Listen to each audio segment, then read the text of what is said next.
Bapak Ibu, mohon izin kita mulai acara diseminasi ini. Sebelumnya saya ucapkan Assalamualaikum warahmatullahi wabarakatuh. Bapak Ibu, terima kasih atas kerawakannya dalam acara diseminasi budaya positif modul 1.4 yang akan disampaikan oleh Ibu Ovita Dahlia Sapitri, Sarjana Pendidikan SMP Negeri 6 Pati, CGP Angkatan 11 Kabupaten Pati. Terlebih dahulu akan kami bacakan susunan acara sebagai berikut.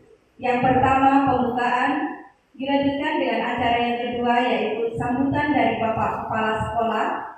Acara yang ketiga, diseminasi budaya positif modul 1.4.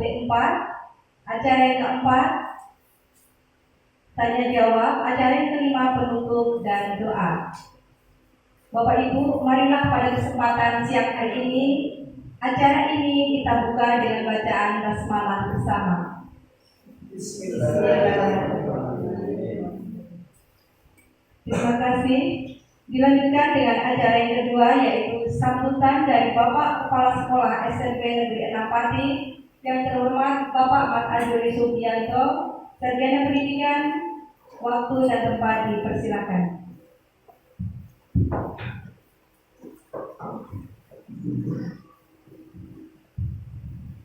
Bismillahirrahmanirrahim. Assalamualaikum warahmatullahi wabarakatuh. Salam sejahtera bagi kita semua. Yang kami hormati Bapak Misbaji SPP selaku Wakil Kepala SMP Negeri 6 Pati. Yang kami hormati Ibu Ovita Dahlia Sapitri selaku CGP Angkatan 11 dari SMP Negeri 6 Pati. Yang kami hormati Bapak dan Ibu Guru serta karyawan TU SMP Negeri 6 Pati yang berbahagia. Alhamdulillahirrahmanirrahim, pada hari ini kita bisa mengikuti kegiatan rangkaian dari kegiatan CGP Angkatan 11. Dalam hal ini, pada kesempatan hari ini kegiatannya adalah diseminasi budaya positif, di mana kegiatan CGP ini akan memotivasi kita demi peningkatan baik kualitas maupun kuantitas di sekolah kita. Seperti kita ketahui bersama, sekolah kita pada saat ini berjuang untuk menunjukkan profil sekolah yang baik, atau dalam bahasa kerennya image sekolah kita saat ini dalam proses kita meningkatkan, sehingga pada akhirnya nanti sekolah kita minimal menjadi tujuan utama warga sekitar sekolah untuk menyekolahkan anaknya di sekolah kita. Nah, kebetulan modul 1.4 CGP ini adalah diseminasi budaya positif. Jadi faktor yang mempengaruhi kemajuan sebuah sekolah itu sebenarnya adalah dari bisa saya kategorikan menjadi dua kategori, yaitu faktor internal dan faktor eksternal. Faktor internal salah satunya adalah bagaimana kita meningkatkan berbagai kualitas kegiatan di sekolah kita. Misalnya yang paling utama adalah proses belajar mengajar, kegiatan belajar mengajar atau KBM. Kemudian selain kegiatan belajar mengajar juga kalau dulu diistilahkan pembiasaan terutama untuk peserta didik. Pembiasaan itulah yang sekarang mungkin dikenal dengan istilah budaya positif. Bagaimana kita menularkan supaya peserta didik atau siswa kita itu terbiasa berbudaya positif. Apa yang dilakukan harus kita ajarkan di sekolah. Kemudian nanti harapan kita itu diterapkan tidak hanya di sekolah, tetapi juga ketika anak itu sudah pulang rumah.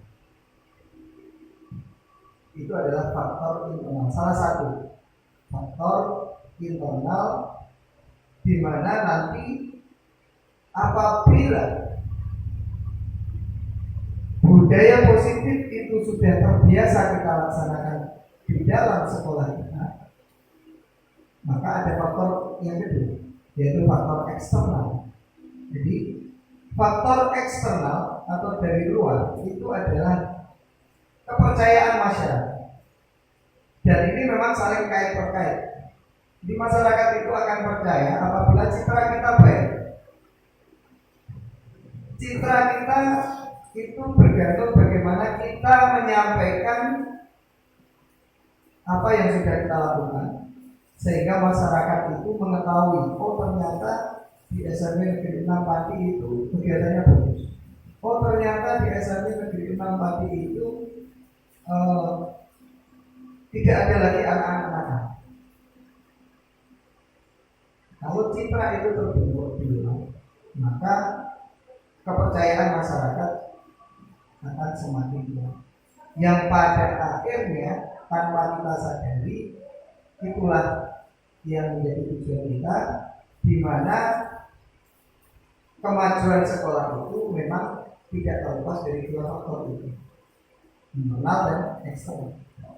Internalnya sudah bagus, tetapi ternyata faktor eksternalnya tidak tersampaikan di luar, sehingga citra kita masih belum ketahuan, yaitu masih belum bisa untuk meningkatkan kejayaan sekolah. Jadi itu Bapak Ibu sekalian, ada kesempatan yang berbahagia ini kita patut mensyukuri salah satu dari kita, dari teman-teman kita, yaitu Bu Ovita dari Resa Fikri, lolos di dalam seleksi CGP angkatan ke-11. Ini saya minta dijadikan motivasi, terutama bagi Bapak Ibu guru yang lain yang belum, dan yang masih muda-muda. Kalau Pak Mis sih sudah tidak bisa, karena minimal masa kerjanya harus 4 tahun. Itu baru bisa ikut seleksi. 5 tahun minimal. Kalau untuk Bapak Ibu guru yang masih muda, sebelum program ini diganti, saya kira ada kesempatan untuk ikut seleksi, dan tujuannya tentu pemerintah itu ketika mencanangkan program CGP calon guru pembinaan itu ingin menelurkan guru-guru yang handal di hampir di semua sekolah di Indonesia. Harapannya itu nanti guru-guru yang handal itu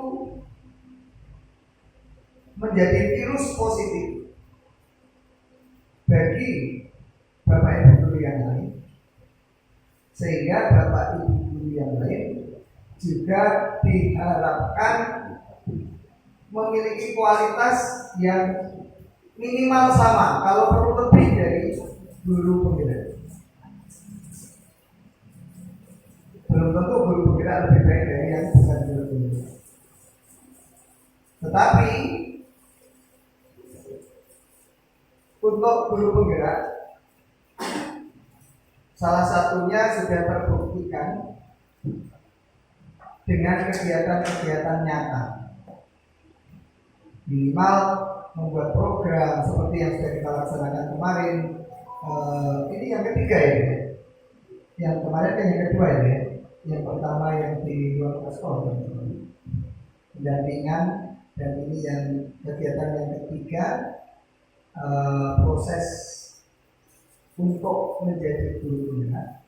Nah ini sudah menjadi virus positif yang harusnya kita hari ini tidak diskusi kalau tidak ada kegiatan ini. Akhirnya kita mau tidak mau harus diskusi dan tujuannya baik. Kegiatan kita insya Allah berkah. Amin.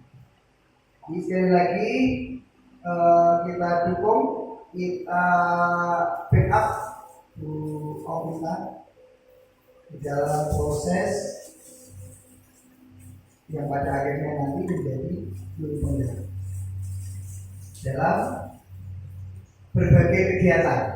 Salah satunya adalah kegiatan hari ini, yaitu diseminasi budaya. Kemudian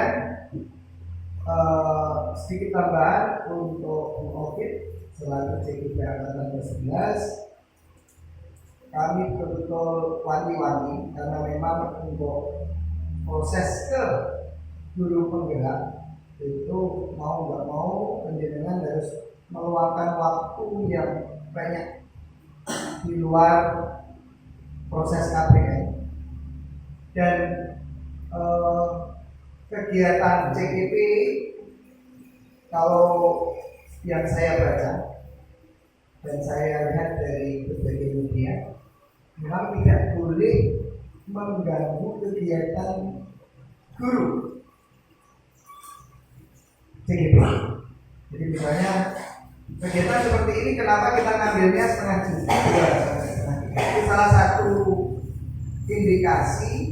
indikator bahwa kita sebisa mungkin jangan merugikan hak siswa untuk mendapatkan pendidikan minimal adalah standar nasional pendidikan. Standar minimalnya, standar minimal itu yang mana sih? Standar minimal itu jelas siswa wajib kita layani dari jam 7 sampai setengah 2 di dalam proses KPM, lengkap dengan berbagai kegiatan intra sekolah. Itu adalah standar minimalnya yang harus kita penuhi. Karena bagi siswa itu hak, bagi kita itu kewajiban.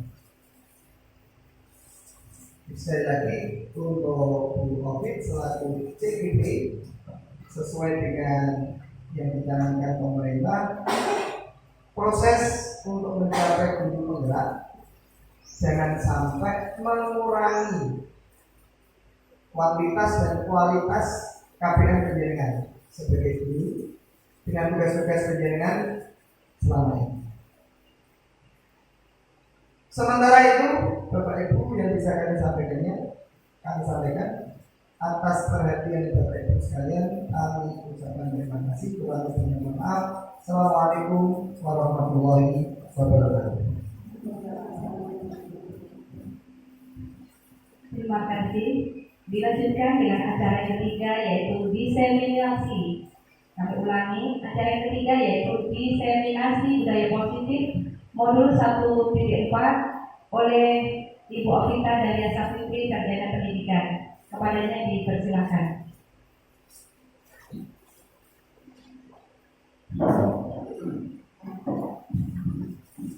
Assalamualaikum warahmatullahi wabarakatuh. Waalaikumsalam. Selamat siang Bapak Ibu yang saya hormati, Bapak Kepala Sekolah SMK Negeri 6 Pati, Bapak Pak Juli SPD, yang saya hormati Bapak Ibu guru yang sudah berkenan hadir dalam kegiatan budaya positif.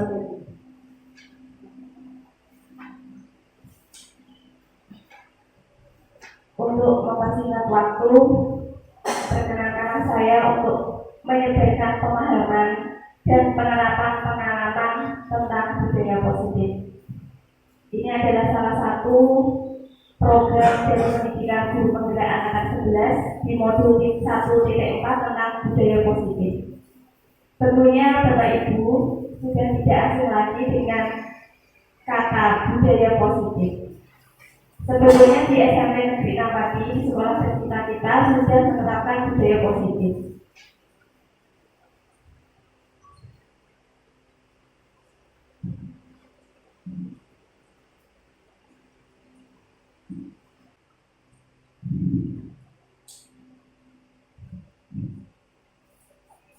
Bapak Ibu, apa makna dari budaya positif dan contoh penerapan budaya positif yang telah kita terapkan? Bapak Ibu, ada yang tahu apa makna dari budaya positif dan contoh penerapan budaya positif yang telah kita terapkan? Tentunya di SMP Negeri 6 Pati ini.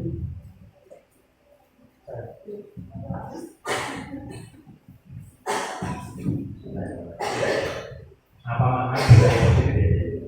Budaya positif adalah suatu kebiasaan atau suatu kegiatan yang diharapkan akan menimbulkan suatu kebiasaan yang baik pada kelompok tertentu, khususnya di sekolah-sekolah, sehingga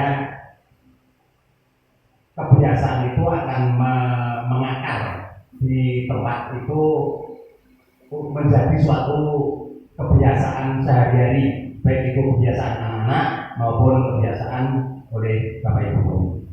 Contohnya misalnya kita kalau datang, anak-anak baru datang, kita mengadakan salam senyum sapa di depan dapur. Terus kebetulan yang lain misalnya membuang sampah pada tempatnya.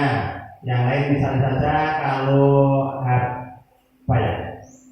pas tiket harian oleh anak-anak setiap kelas ada beberapa tiket dilaksanakan setiap hari oleh kelompok tiket.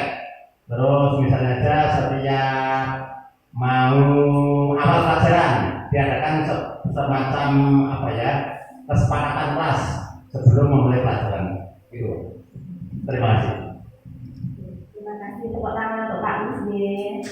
Ya, betul sekali yang saya sampaikan Pak Mis. Apa ada yang mau menambahkan mungkin? Monggo benar.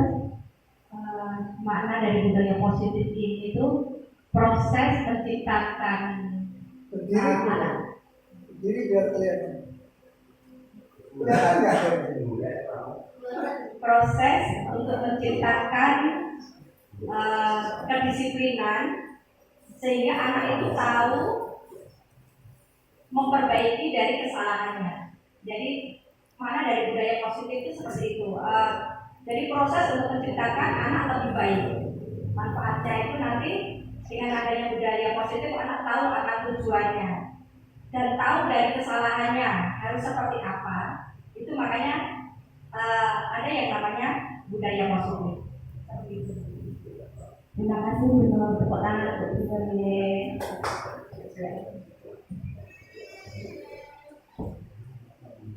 Budaya positif merupakan perwujudan dari nilai-nilai, keyakinan, dan kebiasaan-kebiasaan baik di sekolah yang berpihak pada murid, agar murid dapat berkembang menjadi pribadi yang memiliki karakter sesuai dengan profil pelajar Pancasila yang sudah disampaikan oleh Bu Nur Hasanah tadi. Jadi membentuk siswa ini menjadi siswa yang berkarakter yang sesuai dengan profil pelajar Pancasila. Nah, yang akan kita bahas pada siang hari ini yaitu konsep budaya positif, yaitu ada 6 ya.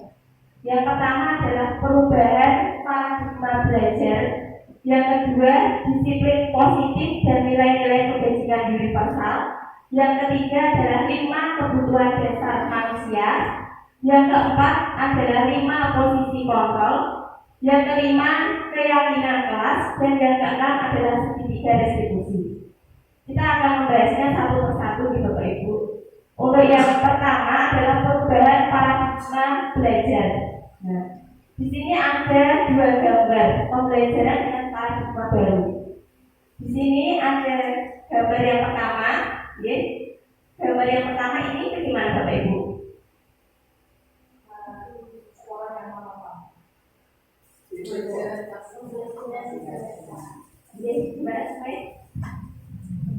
refleksikan.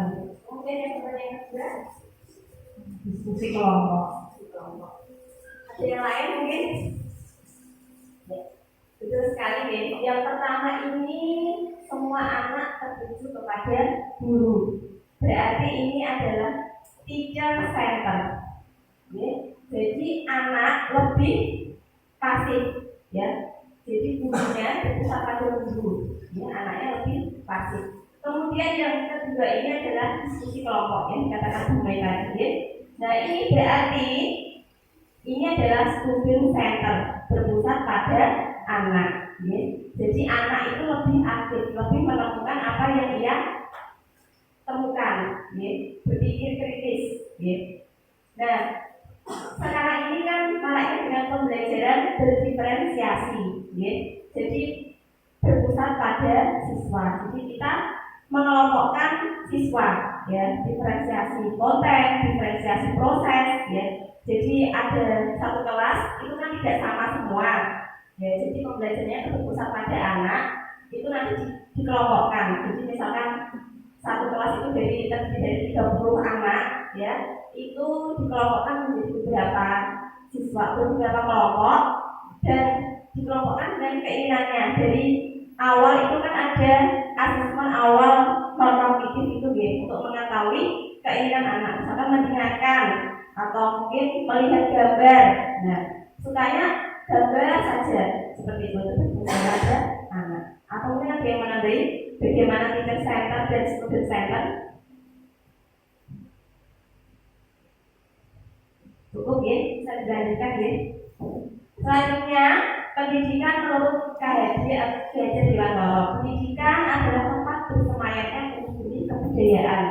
Sebagai pendidik, kita harus mampu menuntun segala kodrat yang dimiliki anak, baik kodrat alam maupun kodrat zaman, agar mencapai kebahagiaan yang setinggi-tingginya sebagai manusia dan masyarakat. Jadi, menurut KHJ itu sebagai pendidik kita sebagai harus mampu menuntun, ya, kita harus menghargai kepada anak, kita harus mengetahui keinginan anak, ya, keinginan anak supaya dia bahagia, ya, sesuai dengan kodrat alam dan kodrat zaman. Kodrat alam contohnya di pedesaan dan di perkotaan. Tentunya anak-anak di pedesaan atau di pegunungan berbeda dengan anak perkotaan, ya, kita harus menyesuaikannya. Kalau di pedesaan atau di pegunungan, misalkan kita menggunakan akses HP ataupun internet kesusahan, ya. Terus kalau di kota aksesnya lebih mudah, kita akan menyesuaikan. Ya.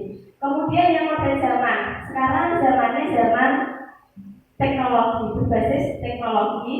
Ya, jadi anak-anak itu lebih menyukai dengan pembelajaran yang menggunakan teknologi. Contohnya mengikuti perkembangan zaman saat ini, ya, Bapak Ibu bisa menggunakan pembelajarannya menggunakan aplikasi-aplikasi, ya, yang menarik. Contohnya apa, Bapak Ibu?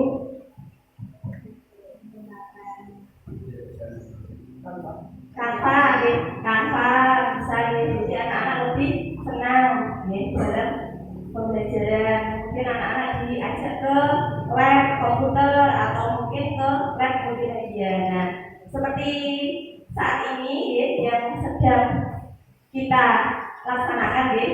Jadi anak-anak itu mengikuti perkembangan zaman, banyak yang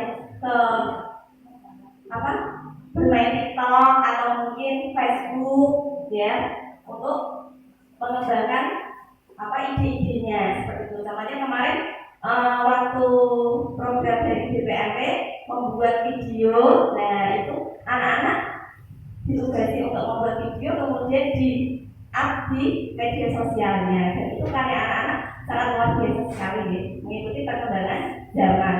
Kemudian selanjutnya, nah ini adalah perubahan paradigma stimulus respon teori kontrol oleh Dr. William Glasser 1984. Nah, anak-anak itu, Bapak Ibu, untuk mengontrol dirinya, ya, siapakah yang dapat mengontrol murid? Apakah guru? Yang dapat mengontrol murid itu itu siapa?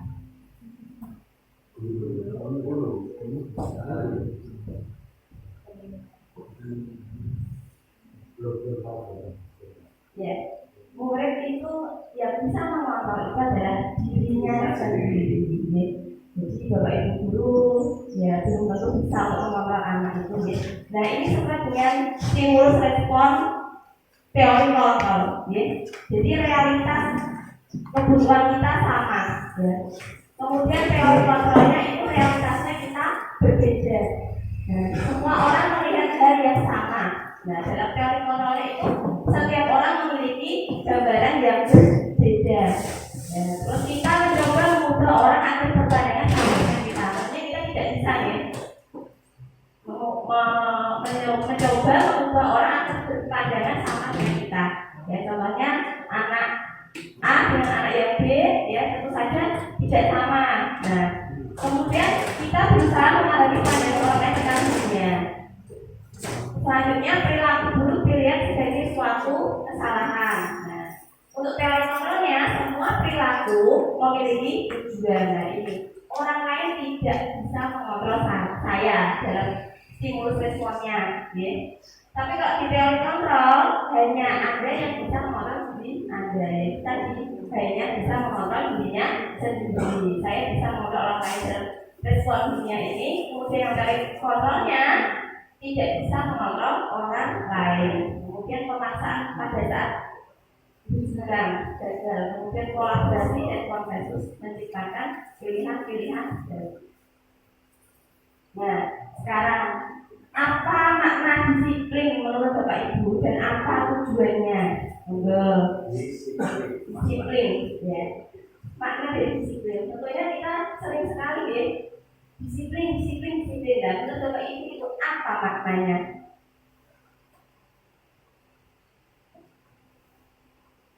Halo?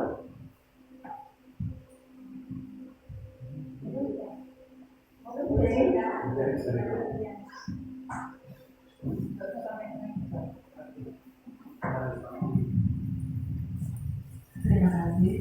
Menurut saya, disiplin adalah melakukan sesuatu sesuai dengan sebagaimana mestinya. Misalnya masuk sekolah jam 7 ya, memang anak-anak harus sampai di sekolah sebelum jam 7. Sampah itu harus dibuang di tempat sampah, ya memang harusnya di situ gitu. Tapi untuk menumbuhkan disiplin sendiri itu perlu berbagai macam usaha, baik dari murid dan juga dari kita sebagai guru. Terima kasih.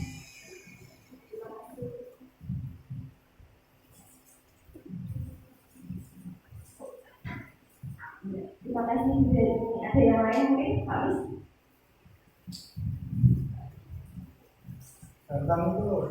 Makna disiplin adalah suatu sikap dan perasaan taat dan patuh terhadap nilai-nilai yang dipercaya merupakan tanggung jawabnya. Jadi sikap dan perasaan taat dan patuh terhadap nilai-nilai yang dipercaya merupakan tanggung jawabnya. Terima kasih yang disampaikan oleh Bu Deni dan Pak Rusadi, luar biasa sekali. Disiplin itu menyatakan dari tadi datang tepat waktu, terus membuang sampah, terus apa sih Pak? Ya. Nah ini, jadi lebih tepatnya itu identik dengan aturan atau tata tertib. Seperti tadi aturannya masuk sebelum jam 7 lah, berarti harus tepat waktu jam 7 bersama pada tempatnya. Kemudian disiplin belajar ini adalah motivasi diri. Jadi disiplin itu kan dari diri sendiri. Nah, kemudian disiplin ini adalah menjadikan seseorang mampu menggali potensinya untuk menuju sebuah tujuan apa yang dia gapai. Nah, tujuannya adalah menanamkan motivasi intrinsik pada murid untuk menjadi orang yang mereka inginkan dan menghargai diri sendiri dengan nilai-nilai yang mereka percaya. Jadi disiplin bahasa Inggris dari dalam dirinya. Ya. Nah, nilai-nilai kebajikan sekarang ya. Nilai-nilai kebajikan di pasar ini adalah sifat-sifat positif manusia yang merupakan tujuan mulia yang ingin dicapai setiap individu. Nah, nilai-nilai kebajikan ini ya tentunya sesuai dengan dimensi profil pelajar Pancasila. Nah, apa saja kan itu? Ya, profil pelajar Pancasila yaitu ada 6 ya. Beriman, bertakwa kepada Tuhan, mandiri, bernalar kritis, berkebinekaan global dan bergotong royong dan kreatif. Nah, ini nilai kebajikan ini besar. Contohnya, menggunakan helm saat berkendara motor. Berarti nanti nilai-nilai kebajikannya apa? Menggunakan helm saat mengenakan motor. Nilai kebajikannya apa? Ya, tidak hanya di Kabupaten Pacitan ini misalkan tidak menggunakan helm berarti apa? Nilai kebajikannya keselamatan. Ya, keselamatan bisa, keamanan bisa. Kalau masuk di sini berarti apa? Berkebinekaan global ini. Terus contoh lagi, membuang sampah pada tempatnya. Ya, nilai-nilai kebajikannya apa? Membuang sampah pada tempatnya. Kebersihan bisa, jadi kebersihan bisa, disiplin juga bisa. Nah, itu nilai-nilai kebajikan. Selanjutnya 5 kebutuhan dasar manusia. Nah, semua usaha yang kita lakukan itu adalah dalam rangka memenuhi ya kebutuhan dasar kita harus terpenuhi dengan baiknya. 5 kebutuhan dasar manusia itu apa saja? Yang pertama adalah kebutuhan untuk bertahan hidup. Ya, jadi bertahan hidupnya dengan apa? Dengan sandang, papan, pangan. Ya, kita untuk bertahan hidup itu tidak lepas dari sandang, pangan, papan. Nah, terus kalau di kulit misalkan lapar, apa yang terjadi? Ya, kulitnya nanti tidak fokus ya, pingsan. Kemudian kebutuhan dasar manusia yang kedua adalah kasih sayang dan rasa diterima. Kasih sayang, siswa itu lebih ingin mendapatkan kasih sayang, ya. Kemudian penguasaan dan kesenangan. Nah, kesenangan contohnya, ya contohnya apa? Bu, nanti pulangnya jam berapa? Bu, hari ini tidak ada pelajaran ya. Nanti menghias kelas, itu maksudnya kesenangan. Nah, kemudian yang kelima adalah kebebasan, kebutuhan akan pilihan. Jadi siswa itu lebih bebas untuk memilih apa yang diinginkan. Nah, bertahan hidup ini ya berkaitan dengan kesehatan, rumah, makanan, biologis dan rasa aman. Kemudian kasih sayang dan diterima, guru menerima murid apa adanya. Ya, murid itu unik. Ya, jadi guru itu menerima murid apa adanya. Di dalam satu kelas pastinya banyak sekali murid-murid yang unik dan bervariasi dan karakternya yang berbeda-beda. Kemudian kebebasan, ya membuat pilihan bertanggung jawab bagi murid. Kemudian kesenangan, membuat kegiatan di kelas yang menyenangkan, ya. Jadi kita sebagai guru menciptakan agar anak itu senang dengan pembelajarannya, ya. Seperti kemarin saya melaksanakan diagnosis awal, ya. Itu banyak sekali anak-anak itu ketika menuliskan guru siapa yang paling menyenangkan yang kamu sukai, itu kebanyakan sekali itu yang membuat pembelajaran yang menyenangkan. Ayo siapa yang sudah diajarkan dengan yang menjadi favorit anak-anak? Jadi membuat kegiatan di kelas itu menyenangkan. Jadi gurunya itu menciptakan pembelajaran itu menyenangkan. Jadi ketika pembelajaran itu anak-anak itu sudah senang sekali. Ya, besok ada pembelajaran beda Pak Miss, ya, kamu senang sekali gitu. Tapi kalau gurunya, pasti banyak sekali nanti yang dia lakukan. Jadi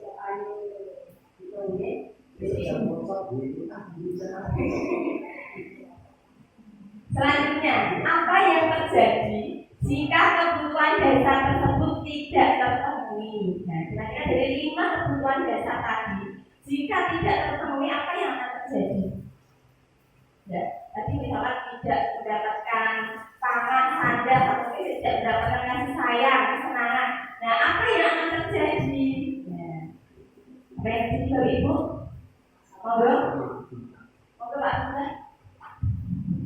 Tentunya untuk kebutuhan dasar itu kan memang pokok yang harus dipenuhi dari setiap individu. Jadi jika satu ada yang tidak terpenuhi, terjadi tidak keseimbangan antara para individu ataupun keluarga. Jadi kemungkinan ada sifat-sifat yang memang tidak baik atau mungkin tidak bisa dijelaskan ke teman-temannya pada ya.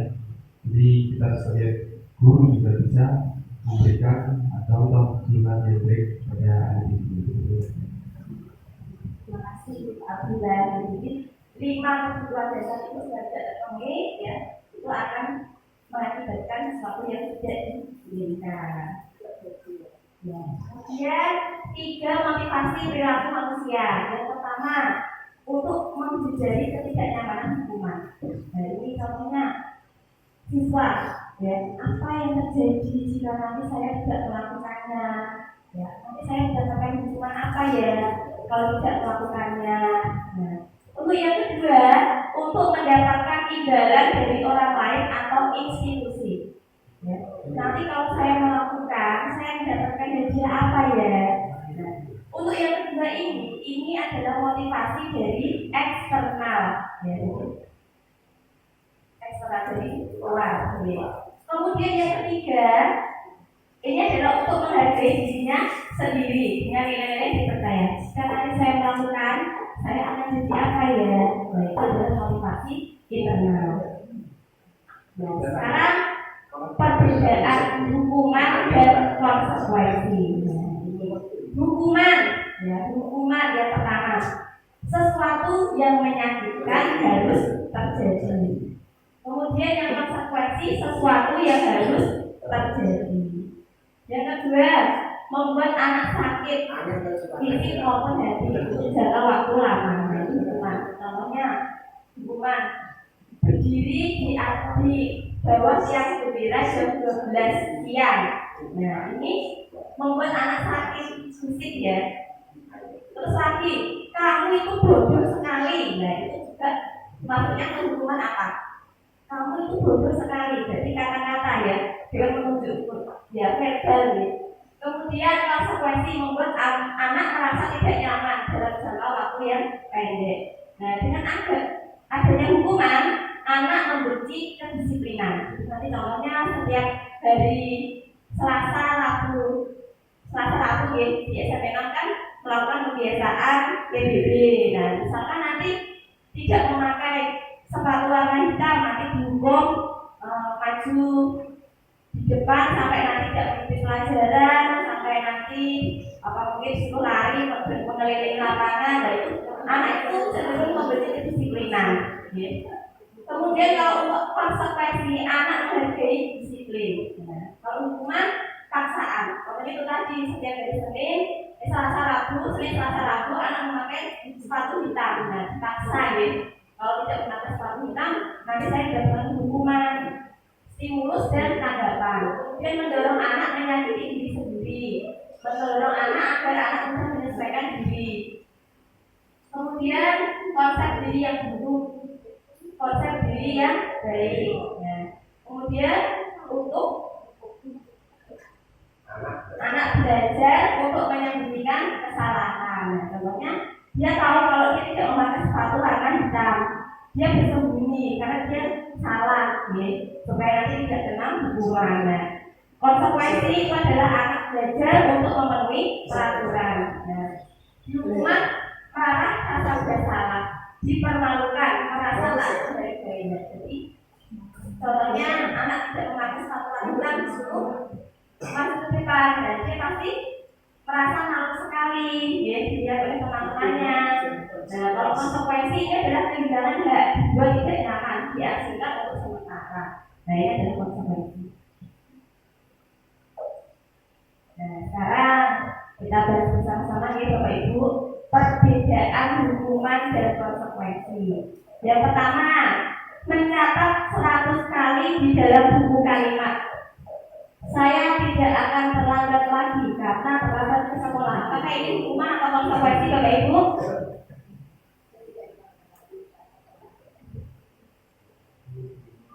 Apa ini yang pertama? Mencatat 100 kali di dalam buku. Yang menulis, saya tidak akan terlambat lagi karena terlambat ke sekolah. Hukuman. Kemudian lari mengelilingi lapangan basket 2 kali karena terlambat hadir di sekolah. Hukuman. Yang ketiga, menggantikan kertas tugas teman yang telah dicoret-coret. Konsekuensi. Membersihkan kurang air di meja tulis karena tersenggol pada saat belajar. Duduk di bangku di pinggir lapangan pada jam istirahat. Tidak diizinkan bermain oleh guru piket karena mencederai teman saat bermain di lapangan.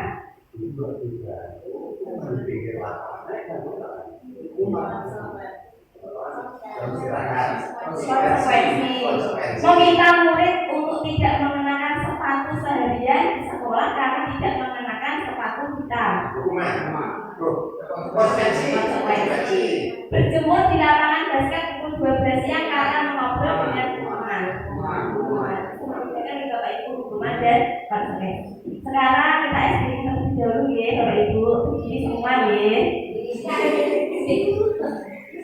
Konsekuensi biasanya kan sebelumnya ada kesepakatan dulu. Kalau besok anak Jadi nanti ada Pak materinya dengan kelasnya. Kita explain terlebih dahulu ya Bapak Ibu. Kita explain terlebih dahulu. Explainnya nanti judulnya gajah, semut, ular, cacing. Lepas ya? Enggak. Nanti ya judulnya kan gajah, semut, ular, cacing. Nanti bila saya mengatakan gajah itu gimana? Besar. Berarti nanti disertai dengan gerakan ya. Gajah itu besar, jadi besar. Kemudian semut itu kecil. Kemudian lanjutnya cacing. Ular itu Pak. Ular itu panjang. Kemudian cacing itu pendek. Kita konsentrasi Bapak Ibu. Bisa dimulai? Kalau saya mengatakan gajah itu besar, semut itu kecil, ular itu cacing itu monggo Pak Bapak. Monggo. Gajah itu besar, semut itu kecil, ular itu cacing itu pendek, semut itu kecil, ular itu cacing itu gajah itu besar, cacing itu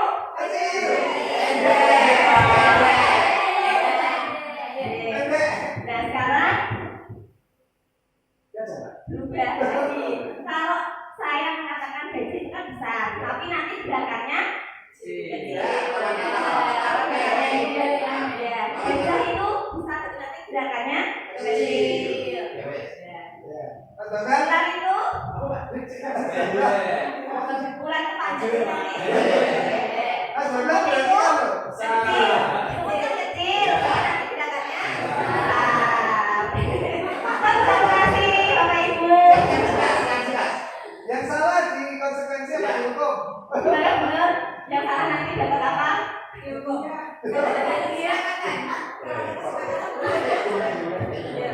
Mulai ya. Gajah itu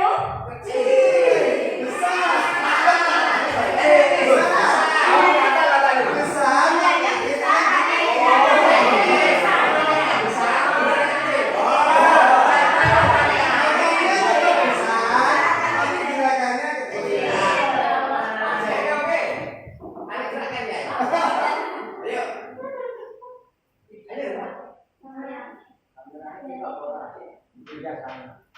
Tapi harus kelihatan. Matikan dulu. Ya, tapi kan bisa di sana. Konsentrasi. Oke, siap. Gajah itu Besar. ular itu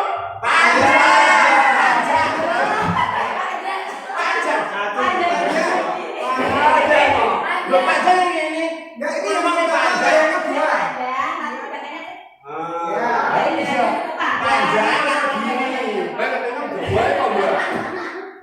Tadi ini yang kedua apa yang pertama? Yang kedua. Yang kedua berarti panjang kan gini. Panjang, gini. Ya benar tapi. Jadi tadi yang pertama kan gajah itu besar sesuai dengan gerakannya Ya, besar. besar. Nah sekarang kita Besar. kalau saya mengatakan besar tadi gerakannya itu kecil. Kalau apa Aja. cacing itu Pendek. pendek berarti nanti Panjang. Kalau gerakannya yang panjang. Besar kita lebih pakai ini dulu. Kita mulai deh. Gajah itu semut itu ular itu cacing itu gajah itu cacing itu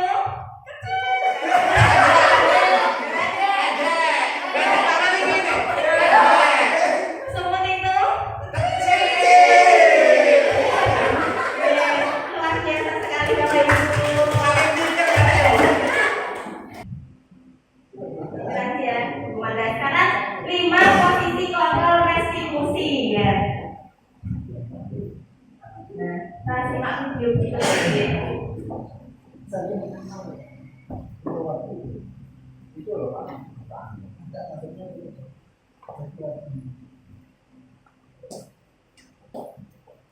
Dia buat begini, Berarti buat begini. Dari bawahnya panas, tapi ini begini.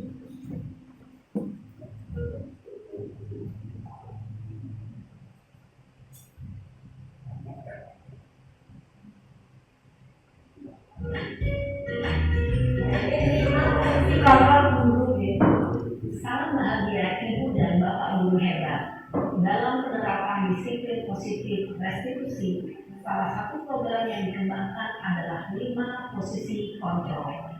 5 posisi kontrol dalam restitusi adalah proses perjalanan seorang pendidik agar dapat mengenali dirinya. Pada video kali ini, kita akan membahas tentang 5 posisi kontrol yang dikembangkan oleh Diane Dawson dan contoh penerapannya.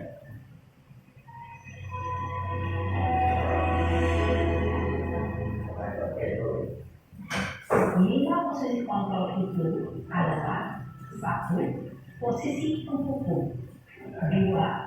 Posisi pembuat merasa bersalah, 3. Posisi tenang, 4. Posisi pemantau atau monitor, dan 5. Posisi manajer. Untuk lebih memahami kelima posisi tersebut, mari kita saksikan kasus Naren yang terlambat hadir 20 menit di sekolah dan melihat bagaimana kelima posisi kontrol dalam menghadapi masalah tersebut.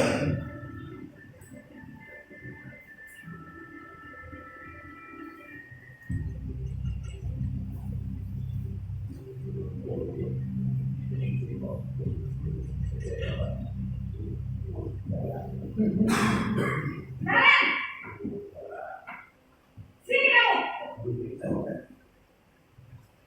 Selamat pagi Bu. Selalu terlambat. Kamu deh, pasti terlambat. Maaf Bu, saya Apa? Apa coba? Alasan kamu apa lagi? Kapan sih kamu tidak terlambat?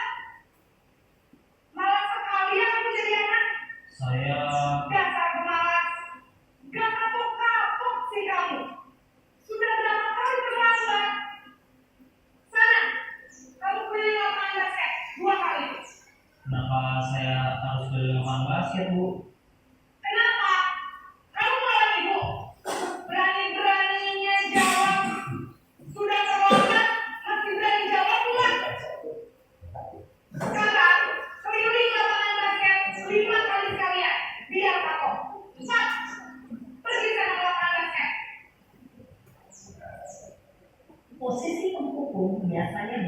berbicara dengan nada tinggi, menghardik, menunjuk-nunjuk, menyakiti, dan menyindir. Hukuman bisa berupa fisik maupun psikis. Ibu dan bapak guru hebat. Dampak yang terjadi pada murid ketika guru berada pada posisi penghukum adalah murid cenderung akan memberontak, bahkan menyimpan dendam.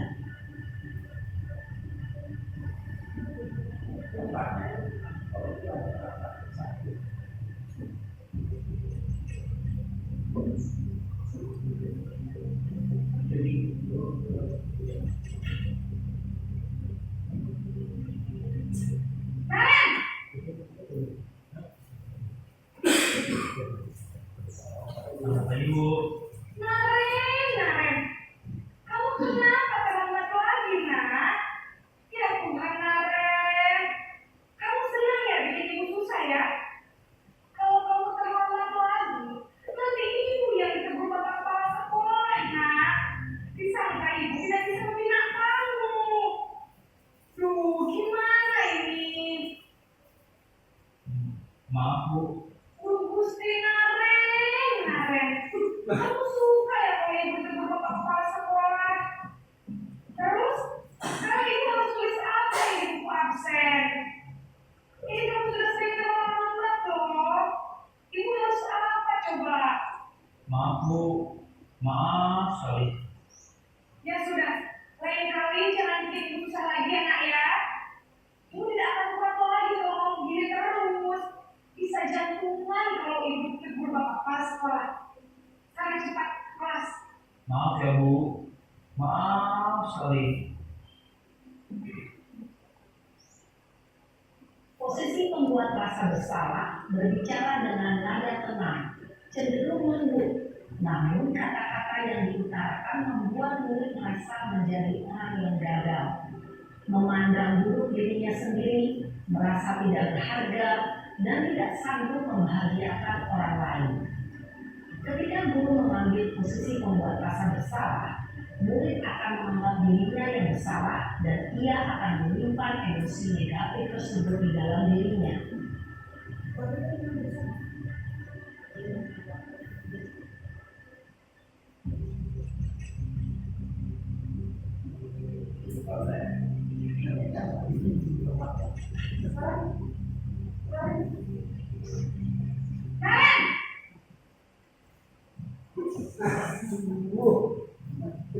Kenapa Ibu?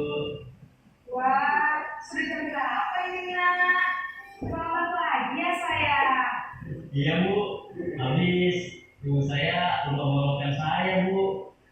Kamu malah menyalahkan ibu kamu. Kamu bukannya anak larinya paling kencang. Kok terlambat sih? Iya Bu. Saya memang terlambat bangun tadi. Jadi biarpun saya lari kencang, tetap jaga kencang Bu. Ya sudah sana. Nanti lain kali larinya lebih kencang lagi ya. Biar gak terlambat lagi. Bikin senang ibu. Demi ibu. Bisa kan? Bisa lah Bu. Ya sudah sana masuk kelas. Ibu beresin urusan absen kamu. Kamu ini ada-ada saja. Dalam posisi teman, guru berbicara dengan nada suara ramah, akrab, cenderung bersenda gurau untuk menjaga suasana tetap santai. Murid akan merasa senang, aman, dan akrab dengan guru. Identitas yang tercipta adalah identitas sukses atau berhasil. Namun, perlu diingat, karena ini masih dorongan eksternal, maka ada faktor ketergantungan dari murid kepada orang tertentu. Di sini, guru absennya, sehingga di lain waktu, murid bisa berperilaku baik, namun hanya kepada orang-orang tertentu saja.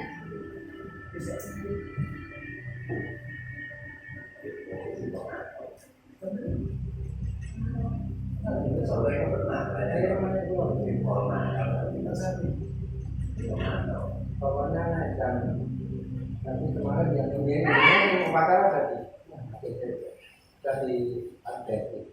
Tapi yang Kenapa Ibu? Naren, apa peraturan sekolah kita tentang jam berapa kita harus masuk sekolah nak? dari sini Kita surat harus di sekolah jam 7. Iya betul. Sekarang sudah jam 7.20. Saya sudah tahu konsekuensinya jika terlambat hadir. Paham Bu, saya harus tinggal kelas pas jam istirahat selama 20 menit. Iya benar, konsekuensinya demikian. Jadi nanti jam 9.30 pas istirahat, kamu harus tinggal di kelas, kerjakan tugas tambahan untuk ketertinggalan kamu ya. Baik Bu. Posisi mantul menandakan hitungan atau data untuk mengontrol murid. Mengarahkan murid berdasarkan peraturan dan konsekuensi. Seorang pemantau menunjukkan bahasa tubuh dan ekspresi wajah yang dapat dalam ciri formal.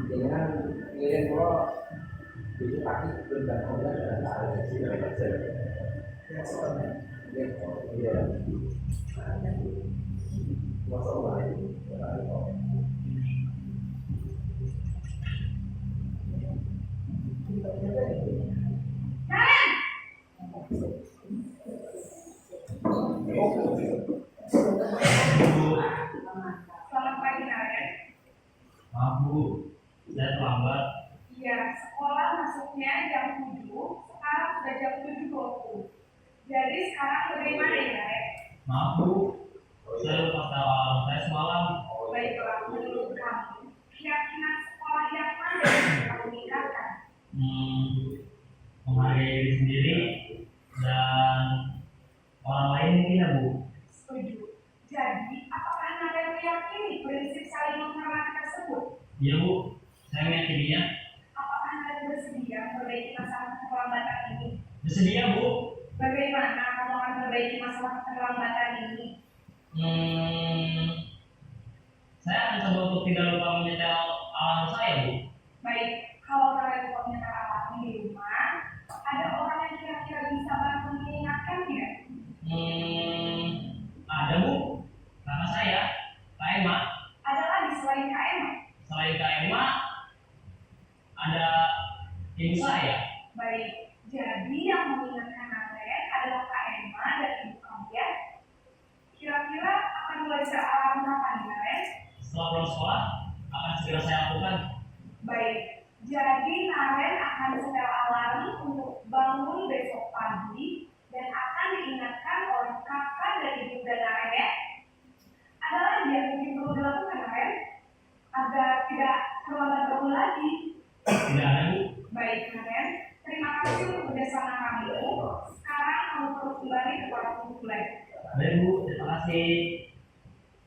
Posisi manajer adalah posisi kontrol yang disarankan untuk membimbing murid memiliki sikap disiplin yang positif, yaitu murid yang mandiri, bertanggung jawab, dan dapat memecahkan masalah. Tujuan dari posisi ini adalah agar murid dapat berefleksi atas tindakannya. Guru akan dengan terus memberikan pertanyaan-pertanyaan bermakna, sehingga membuat murid dapat belajar dari kesalahannya dan mencari sebuah solusi untuk menyelesaikannya. Ibu dan bapak guru hebat, setelah mengamati adegan kelima posisi kontrol tadi, kira-kira posisi mana yang paling ideal? Posisi mana yang dapat menunjang motivasi intrinsi murid? Ya, tentu posisi manajer. Posisi ini memang posisi ideal dan ingin dituju setiap pendidik. Pada posisi inilah, guru dapat menerapkan disiplin positif dan berpihak pada murid dan memerdekakan murid. Perjalanan seorang pendidik tentunya tidak mudah untuk sampai pada posisi seorang manajer. Namun, tujuan kita pasti, yaitu menciptakan murid-murid yang mandiri, merdeka, dan bertanggung jawab. Semoga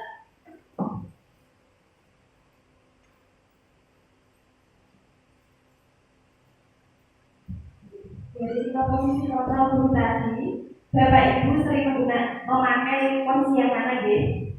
Manajer. Mungkin Pak Abdillah yang lain. Pendukung ya. Jadi 5 posisi kontrol guru adalah menghukum, membuat rasa bersalah, teman, pemantau, manajer. Jadi nanti setelah mendapatkan materi budaya positif ini, nanti diharapkan Bapak Ibu bisa menerapkannya di SMP Negeri Kampati ini. Yang lebih apa? Baik tadi yang mana Bu? Posisi dari 5 posisi kalau manajer.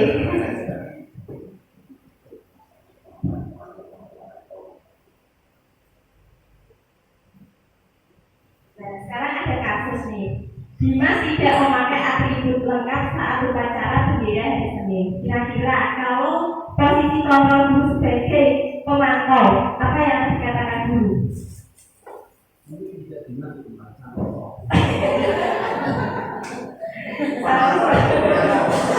Pemantau ya. Pemantau bagaimana Ibu? Dimas sama Kita melihat anak-anak saat persiapan upacara kan memantau bendera dulu, terus diingatkan dulu. Langsung dikatakan, kita katakan aja ya. Misalkan ini sebagai Dimas, Pak ini sebagai gurunya gitu. Dimas ini melanggar tidak memakai atribut lengkap saat upacara. Nah, sekarang kita bakal praktek yuk sebagai pemantau.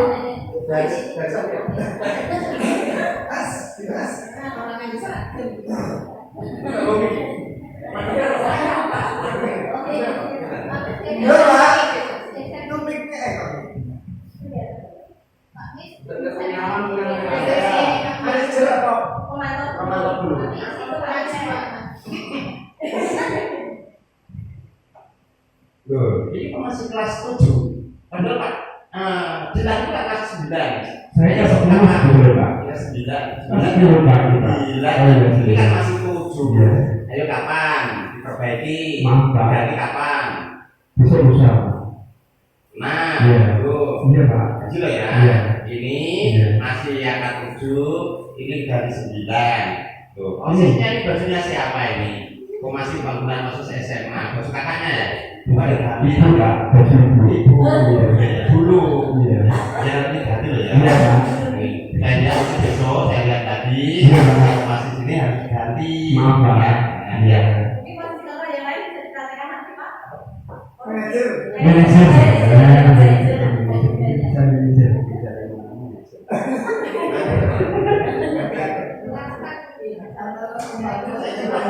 Iya.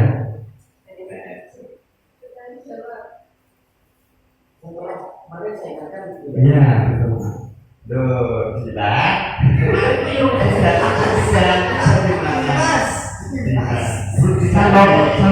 Ayo, bagaimana kesepakatan kemarin? Iya Pak. Besok diganti Pak. Loh, kemarin kan sudah bilang diganti. Iya, Pak. Belum. Iya. Ya nanti bilang ibu. Iya. Ini murah kok. Tanya enggak dari koperasi Budiah itu mah murah kan? Iya. Setelah 5.000 enggak nyampe itu ya. Ini ganti osinya juga 5.000. Iya. Kemarin Nanti diganti itu dia gratis Pak. Iya. biar besok bilang Iya. hukum lagi. Iya. Maaf ya Pak. Nah, Contohnya Dimas. Gimana? Kesepakatan Pak. coba setelah ini masih kurang, masih salah, coba saya tanya, usahamu bagaimana? Tidak berkebutuhan. Usaha saya nanti ke koperasi Bapak. Ya, terus, Seluruh dia terus, untuk memberikan untuk membeli bukan membeli Bapak, kemarin dijadikan sama dia diberi sama dia. oh iya, terus, ayo, ngambil tolak terus selanjutnya, Iya. sampai rumah. Saya suruh dia untuk menjahit Bapak karena mungkin juga ya saya anak ibu dia sama. Oh, berarti yang tadi Budi, Iya. yang koperasi. Iya betul. Jadi lah ya, Iya, iya, Pak. jadi kesepakatan ya. Iya. Jadi selain Budia, di rumah ada siapa lagi? Kalau Budia lupa, Pak Jati Bapak. Pak Jati. Jati. Iya. Pak Jati nanti kalau saya mengingatkan, Iya. mungkin Budia sibuk, Pak Jati ya ke penjahit atau mungkin di jarum sendiri. Iya betul Bapak. Jadi ya, jadi saya lihat Iya. ada Pak Jati, ada Budia nanti segera dipasang. Iya, iya Pak. Iya. Jadi, Iya, jadi maaf Bapak.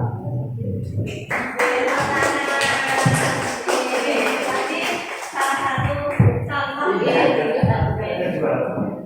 sebagai pemantau, terus sebagai manajer.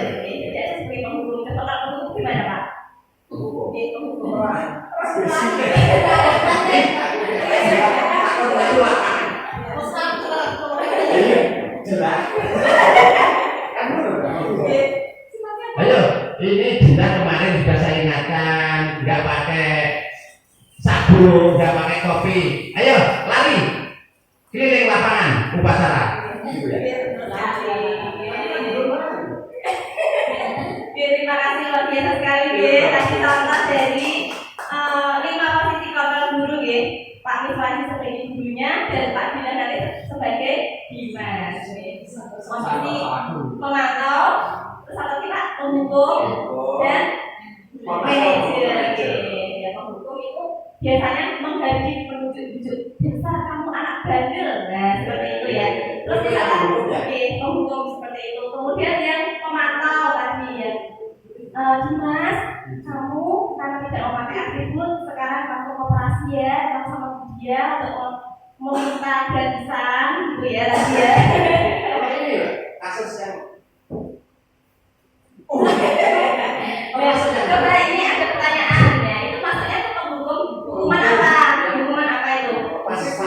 Ya fisik ya, betul sekali. Nah ini ya, saya kecewa sekali sama kamu. Nah ini maksudnya ke merasa bersalah. Dasar anak bandel ini penghukum ya, hukuman bandel.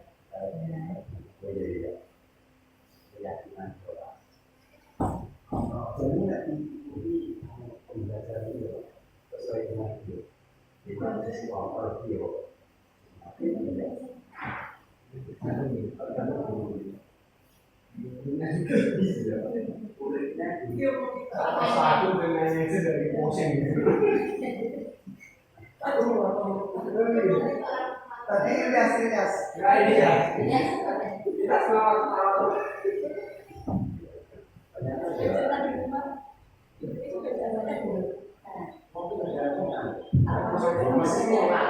Ini posisi apa?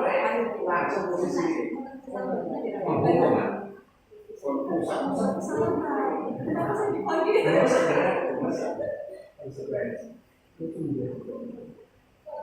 Tapi ditanya ini,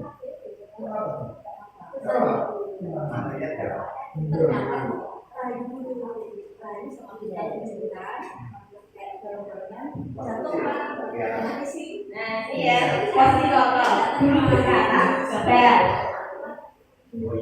kasih ya, kamu itu tidak melakukannya, awas ya, rasakan, coba kita praktekkan ya, guru yang berkata yang sebagai penghukum, ya coba siapa selain Pak Wisnu yang lain? Guru berkata, monggo yang berkata sebagai penghukum, nah ini dipraktekkan, guru berkata, ya sebagai penghukum, monggo. Kalimatnya dibaca, tapi kalau kamu tidak melakukannya, awas ya, rasakan. Yang membuat rasa bersalah, monggo siapa yang mau membuat orang merasa bersalah, monggo Rifa.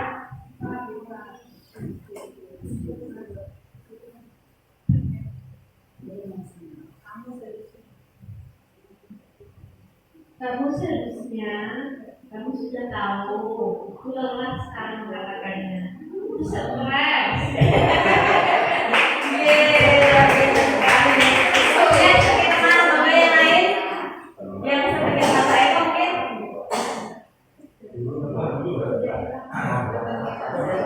Dia berkata sebagai teman, coba Pak Eko. Ayolah lakukan demi Bapak. Masa kamu tidak mau ingat apa? Ingat tidak Bapak pernah bantu kamu. Sebagai pengantar ya, untuk Pak Beban sebagai pengantar. Oleh yang lain, sebagai dia, Bella.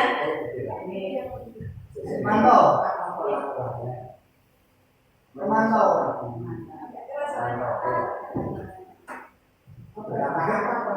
Itu salah dong. Apa peraturannya? Iya. Terus kemudian sebagai manajer, dia, monggo. Apa yang bisa kamu kerjakan untuk memperbaiki Betul sekali, luar biasa sekali Bapak Ibu. Nah, ini posisi kontrol ya. Selanjutnya keyakinan kelas ya. Nah, sekarang mengapa keyakinan kelas ini tidak disebut sebagai peraturan saja dan perbedaannya kesepakatan dan keyakinan kelas itu apa? Dan ada yang tahu mengapa tidak disebut dengan peraturan saja? Kenapa harus keyakinan kelas? Nah, terus perbedaannya apa? Kesepakatan dan keyakinan kelas itu. Kalau keyakinan kelas itu lebih muncul dari diri murid. Nah, peraturan biasanya kan ditentukan oleh sekolah. Iya, betul sekali. Terus perbedaannya apa Pak? Kira-kira kesepakatan dan keyakinan kelas. Kesepakatan dan keyakinan kelas. Kalau kesepakatan itu bukan peraturan.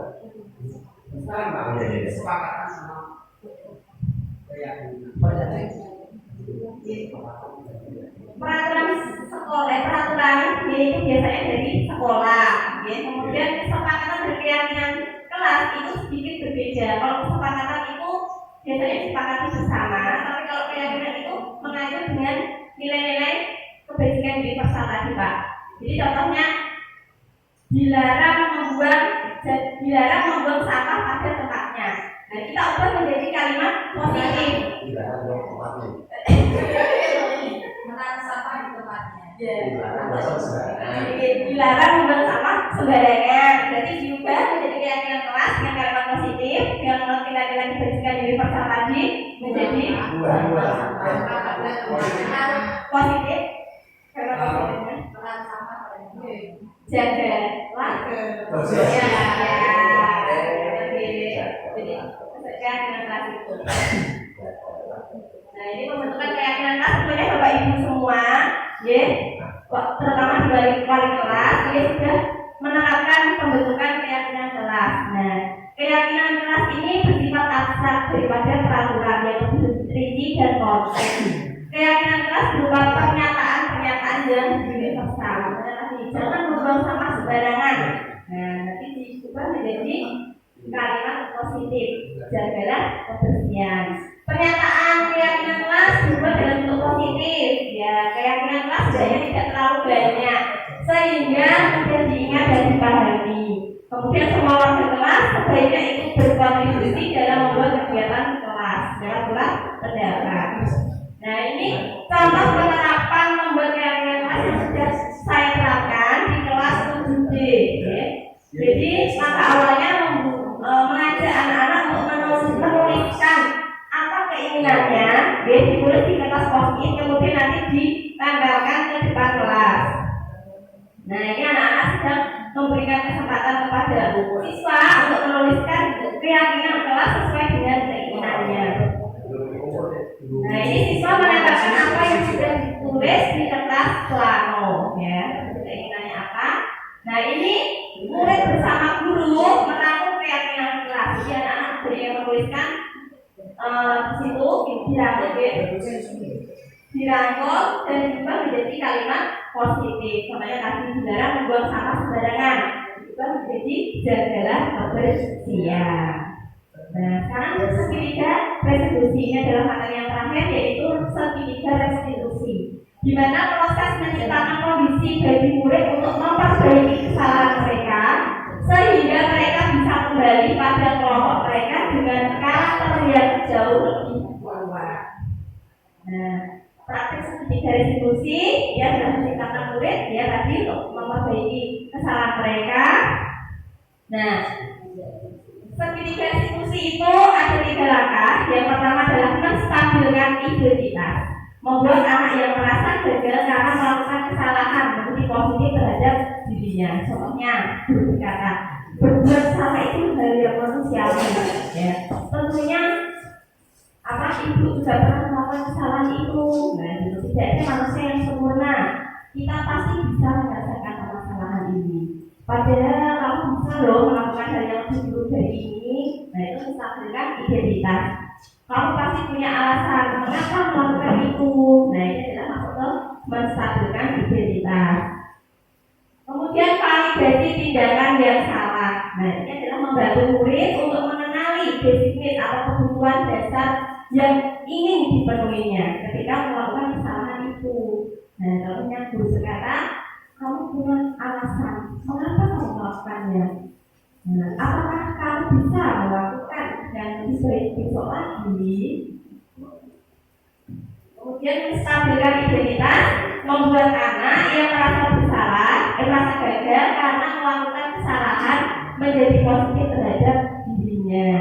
Berbuat salah itu hal yang manusiawi. Menanyakan keyakinan, nah, keyakinan. Apa keyakinan kelas yang telah kita sepakati? Kamu ingat nggak kesepakatan kelas yang sudah kita buat? Keyakinan kelas apa yang kamu langgar? Ini adalah maksudnya kita menanyakan keyakinan. Nah, sekarang ini adalah contoh penerapan institusi yang sudah saya lakukan. Ya, ini adalah Niko, anak kelas 8B. Nah, Niko saat beristirahat bermain bola. Ketika bermasuk dia masih jajan di kantin sehingga terlambat masuk ke kelas. Dan penerapannya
kasus yang kedua, ya, sepulang sekolah Niko asik bermain bersama teman-temannya dan saat waktunya belajar dia malah tidur karena kecapean seharian bermain sehingga dia lupa bahwa ada esok hari ada PR matematika yang harus dikumpulkan.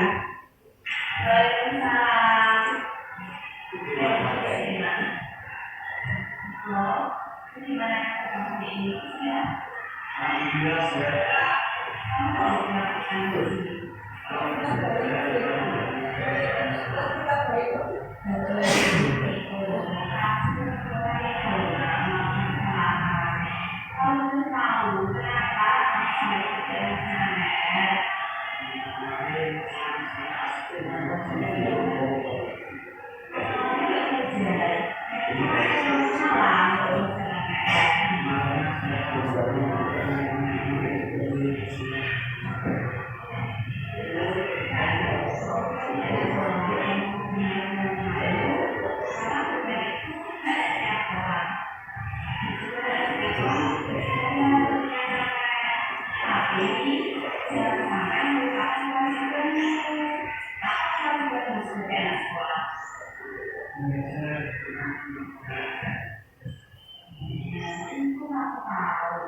Sekarang adalah pelaksanaan sekolah itu belajar, mengajarkan bebas, karena jika tidak melaksanakan baik akan pidana, apakah sesuai dengan kesepakatan masyarakat baik?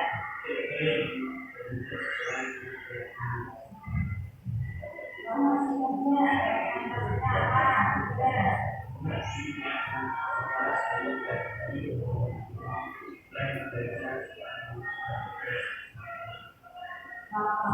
mau yang kita masih di sana, bagaimana solusi perbedaan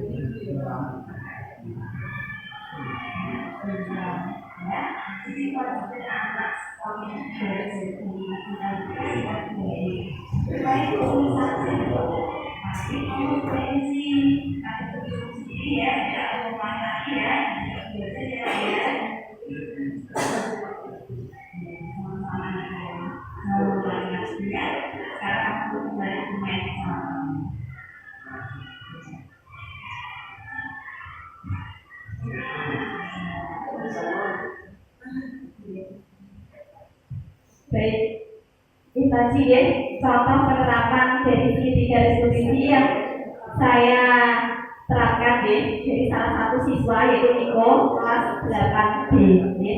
Jadi nanti diharapkan Bapak Ibu ya, menerapkan apa yang sudah didapatkan dari ini ya. Jadi nanti setelah mendapatkan ini 5 posisi kontrol dan segitiga diskusinya nanti diterapkan di murid-murid kita. Demikian yang dapat saya sampaikan. Kurang lebihnya mohon maaf. Semoga bermanfaat. Wabillahi taufiq wal hidayah. Wassalamualaikum warahmatullahi wabarakatuh.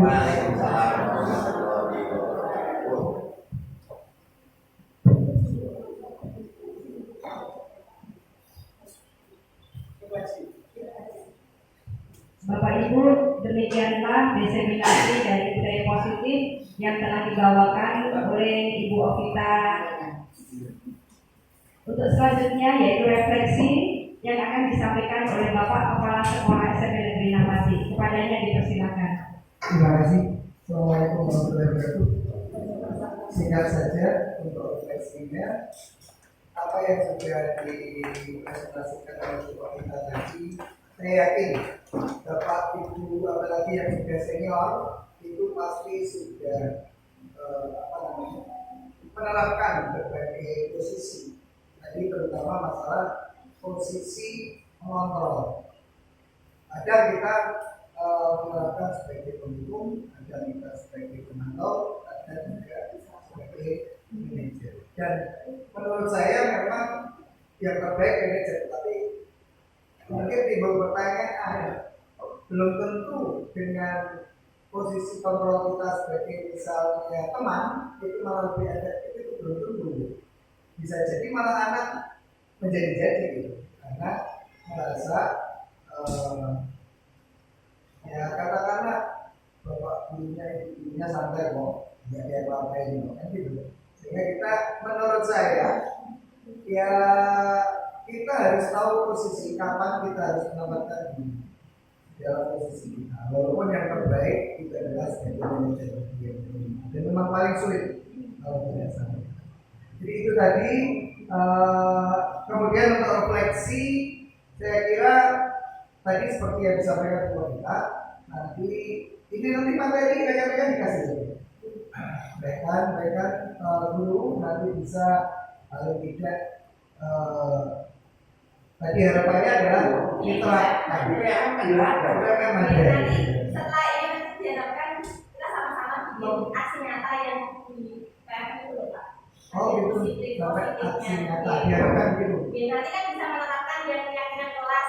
Seperti kemarin saya menerapkan keyakinan kelas. Oke, terutama Bapak Ibu dulu, kebetulan ya ini untuk RHK-nya sekalian nanti yang masih belum, yang baru untuk Mas Eko tolong nanti minta bantuan. Karena Mas Eko itu di akun saya itu merah sendiri. Karena posisi jenengan sebelumnya yang sebagai tata usaha itu. Nah ini gimana caranya kemarin berusaha itu dilanjutkan. Karena nanti efeknya itu nanti ke SKP. SKP-nya nanti